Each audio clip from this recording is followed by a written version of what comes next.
Mesdames et messieurs, alors je disais tantôt, c'est Sandrine Dury, psychanalyste et psychothérapeute en maternité, spécialiste de la grossesse, qui va nous accompagner durant toute cette émission de Tantine Matin où nous allons parler de la Jamaïque.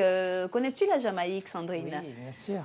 Enfin, je ne suis jamais allée personnellement, mais Usain Bolt, j'étais une ancienne athlète, je faisais de l'athlétisme, alors je suis très intéressée par, par ses performances. Alors quand on te dit Jamaïque, ça t'évoque le sport, Bob Marley autre aussi, chose, Bob Marley. Bien sûr, la musique. Est-ce qu'il y a des chansons de Bob Marley que tu aimes particulièrement? Tout le répertoire, comme sûr, tout le monde. Oui, voilà. Alors justement, pour partir en Jamaïque, peut-être que ceux qui entendent parler du cannabis, de la fumée, de tous ces rastamens qui font un tout petit peu peur des fois dans les rues, se disent non, en Jamaïque oui, mais finalement non. Peut-être que cette photo va vous inviter à aller très très vite en Jamaïque. Il s'agit de Miss Jamaïque, qui a été Miss Univers 2010-2011, dont la deuxième plus belle femme au monde dans cet univers. Oui, juste délicieuse. Elle est originaire de la Jamaïque, tout à fait. Comment vous la trouvez? Elle s'appelle Yendi Phillips. C'est la même personne. C'est un angle différent. Elle est superbe. Oui. Elle s'appelle Yendi Phillips. Voilà. Je crois qu'on a une photo d'elle. Je ne suis pas sûr qu'on l'ait mise ou pas. Une photo d'elle en maillot de bain. C'est une photo personnelle que je crois que Sabi l'a peut-être censurée parce qu'elle était un peu trop nue pour Tantine le matin. Bon, c'est vrai. Bon, mais faut me dire parce que moi dans mes photos, moi, je prends des photos perso et puis. T'avais besoin de ça pour garder la pêche? Ah oui, non, mais c'est important pour la suite. Et là, elle est magnifique. Alors généralement, celles qui sont généralement Miss Univers, alors il y a déjà un véritable vivier, c'est le Venezuela. Elles sont alors là-bas, il faut voir comment elles sont castées. C'est du véritable élevage, je veux dire, c'est un truc de malade. On leur propose de faire la chirurgie, elles passent là-bas des concours. Et il faut savoir que très souvent au Venezuela, juste la petite parenthèse, les filles qui sont élues Miss sortent très souvent avec des trafiquants de drogue. Oui, et c'est un petit peu dommage. D'ailleurs, elles-mêmes, elles souhaitent le faire parce que ça fonctionne un peu comme ça. Effectivement, c'est un petit peu dommage. Par contre, de drogue, elles tiennent des sociétés justement. Pour des trafiquants de drogue, c'est un petit peu dommage. C'est un petit peu leur, comment dirais-je, c'est leur trophée de sortir avec une Miss trafiquant de drogue. Par contre, la Jamaïque, c'est un petit peu plus soft. Là-bas, elles sont Miss Univers et c'est tant mieux. Et puis, quand on sait d'où elles sortent, voilà, ça fait plaisir de voir qu'elles réussissent comme ça. C'est dommage. En tout cas, on va dire bonjour à toutes les Miss, toutes celles qui ont été élues Miss. Il y en a beaucoup. Il y a même des Miss toutes petites, des Miss Juniors qu'on a, n'est-ce pas, découvert ici sur Tantine Matin. Alors, parlons avec notre invité. Oui. Comment peut-on présenter une psychanalyste? Alors, écoutez, j'ai fait une... Quelle est la vraie définition d'une psychanalyste? On a suivi soi-même un parcours pour devenir un psychanalyste, avoir fait une analyse, déjà personnellement. C'est le minimum. Oui, pour avoir le titre de psychanalyste, oui. Donc, c'est le minimum. Et puis après avoir suivi un cursus... et jouer le jeu. Donc. Voilà. Et puis après, s'intéresser aux autres, je crois, avoir envie d'améliorer... En tout cas, d'aider son prochain et essayer d'avancer ensemble pour trouver les solutions. Alors Sandrine, toi tu es psychothérapeute en maternité, tu te spécialises dans la grossesse. Ça veut dire quoi? Ça veut dire que tu ne t'intéresses qu'aux femmes enceintes? Pas qu'aux femmes ou bien enceintes, celles qui aimeraient même le devenir? Oui, tout à fait. Oui. Le parcours, déjà dans l'idée, dans le désir de devenir mère et puis de devenir parent, parce qu'il y a aussi le futur papa, enfin en tout cas le couple qui a ce projet de vie, de créer une famille.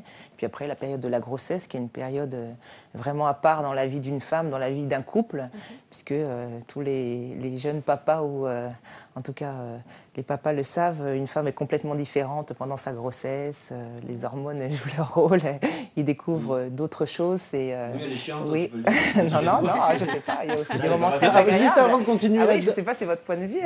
Juste avant de continuer sur cette relation mère-fille, pour devenir psychanalyste, tu es obligé de faire une psychanalyse, donc on peut en faire une, même si on n'en a pas besoin. Bien sûr.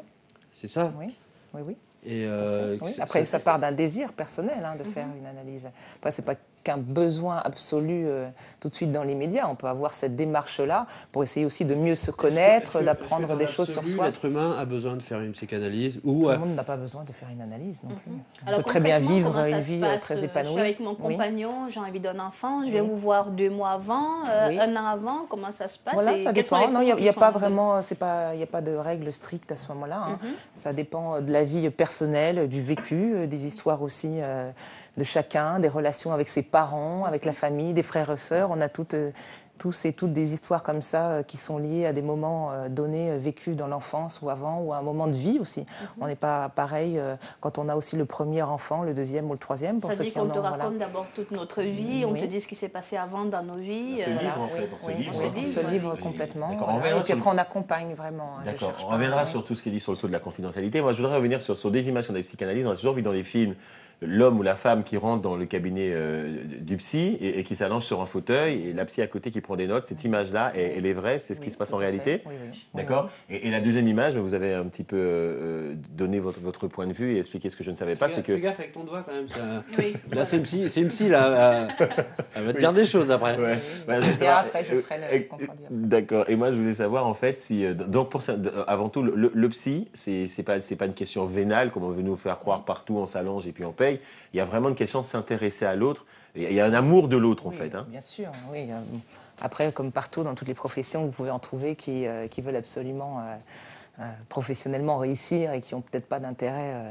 Voilà, après, c'est comme dans toutes les professions. Mais sinon, oui, il faut partir de cette démarche-là parce que c'est un investissement personnel. Ça demande beaucoup de temps aussi de devenir psychanalyste. Donc, il faut vraiment aller vers l'autre et avoir envie, justement, d'aller dans les profondeurs de l'inconscient pour étudier. Est-ce que ce n'est pas une démarche qui est, j'allais dire, qui est réservée ou sinon qu'on remarque le plus ici en Europe? Parce qu'en Afrique, que vous parliez à un couple d'aller voir un psychanalyste, est-ce que finalement les effets de la société n'y sont pas pour quelque chose quand on sait qu'ici il y a plus de stress? Je crois qu'après, c'est suivant les cultures. Voilà, de faire garder des enfants après. Oui, parce que suivant les cultures, suivant vraiment les pays où on vit, il y a une démarche différente. Je pense qu'en Afrique, on a beaucoup plus aussi ce sentiment et ce sens de la famille et de pouvoir compter les uns sur les autres. Et voilà. Alors que ici, en France, en tout cas, les familles sont de plus en plus éparpillées. J'ai beaucoup de clientes qui se retrouvent toutes seules, voilà. Et puis qui sont un peu isolés.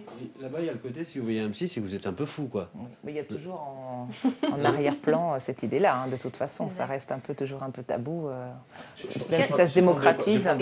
Quels sont les couples qui viennent te voir, Sandrine? C'est des gens mariés, pas mariés? C'est des jeunes? C'est plus des gens âgés qui, à un moment de leur vie, se disent « Merde, on a 50 ans, il faut qu'on fasse un enfant ».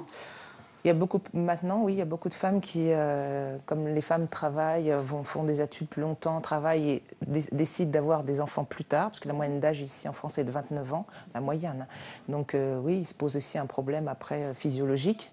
Et c'est vrai que ça amène beaucoup de questions sur le couple, parce qu'on est souvent installé. Avant, on avait un enfant tout de suite, on se mettait en couple, on avait un enfant, puis après, on créait la vie de famille. Alors que là, on est souvent en couple, après, on s'installe professionnellement, on s'achète une maison, voilà, et puis après, on décide de faire un enfant, et ça se passe pas toujours comme on le souhaiterait. Donc c'est là que se posent des questions. Les gens viennent vous voir, vous confient leur vie, c'est quand même quelque chose de très important. Je vais reprendre un terme que j'aime bien entendre Malek prononcer, c'est le terme d'affect.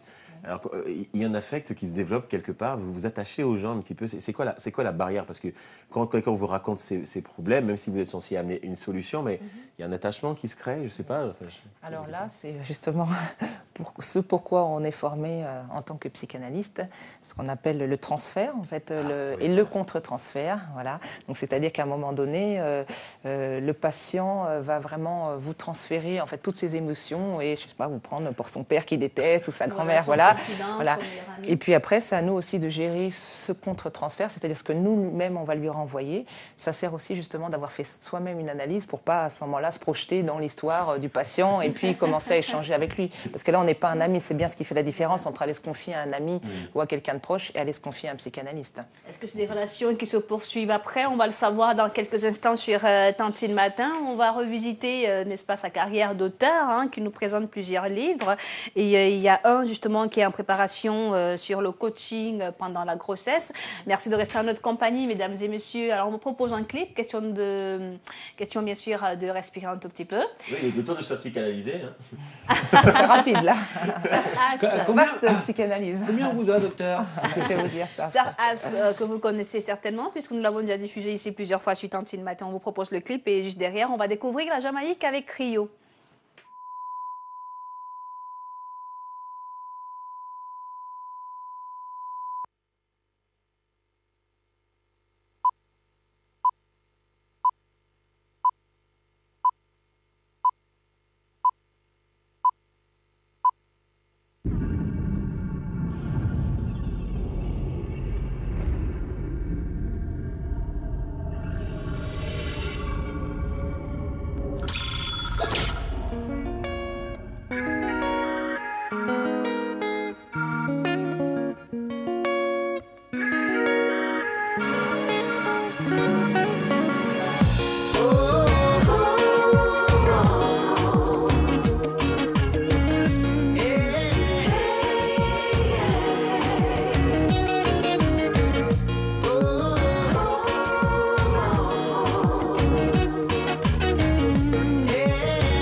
tous ces longs mois où j'ai dû simuler mes états d'âme, car quand t'es là, tout près de moi, je me demande si je ne rêve pas quand tu es là, tout près de moi.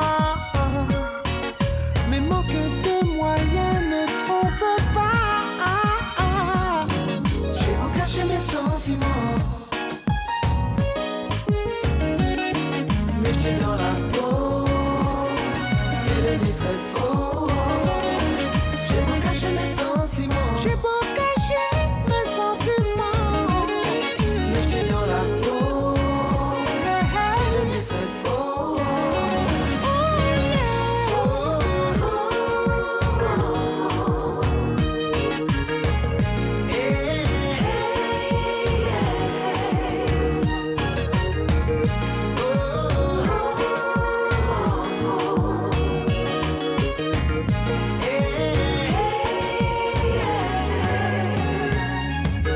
Un jour peut-être tu comprendras pourquoi j'agis comme ça.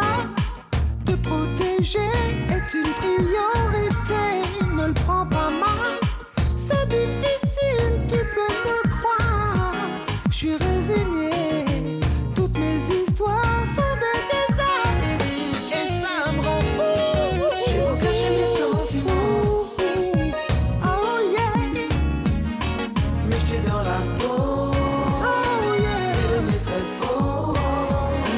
J'ai beau cacher mes sentiments, yeah, yeah, yeah, mais j'ai dans la peau, et le nez serait faux.